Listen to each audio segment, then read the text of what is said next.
მთელი ქვეყნის მსგავსად აქტიური მუშაობა დაიწყო ოზურგეთის ნომერ მე-60 საოლქო საარჩევნო კომისიაში. თავმჯდომარე ზვიად თენიაშვილის საუბნო კომისიების რაოდენობაზე, მათ შემადგენლობასა და არჩევითობის წესზე გვესაუბრება. ნომერ 60 ოზურგეთის საარჩევნო ოლქში შედის 62 საარჩევნო უბანი.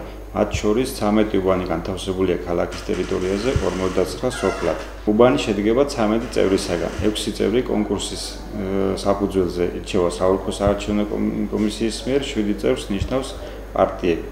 26-27 აგვისტოს გაიმართა საუბნო საარჩევნო კომისიების პირველი სხდომები.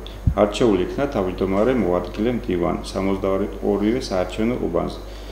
და რაც შეეხება საარჩევნო სიებს, ისინი ყოველ საარჩევნო უბანზე გამოკრულია და მთელი ოზურგეთის მასშტაბით 64646 ამომრჩეველს შეადგენს. სხვა უბნების მსგავსად 1 ოქტომბრისთვის ემზადება ლაშე პირველის საუბნო კომისიაც. როგორც კომისიის მდივანი ამბობს, ისინი ნებისმიერი მოქალაქის დასახმარებლად მზად არიან, თუმცა საარჩევნო სიებთან დაკავშირებით მომართვა ჯერჯერობით ძალიან მცირეა. სიები გამოკრულია და კარგია თუ მოქალაქეები მოვლენ და შეამოწმებენ არიან თუ არა შეტანილი სიაში.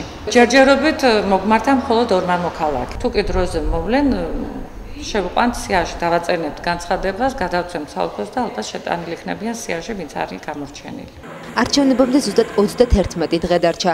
გარემო ნელ-ნელა მზადდება, რათა ამომრჩეველმა 1 ოქტომბერს დემოკრატიული და თავისუფალი არჩევანი გააკეთოს.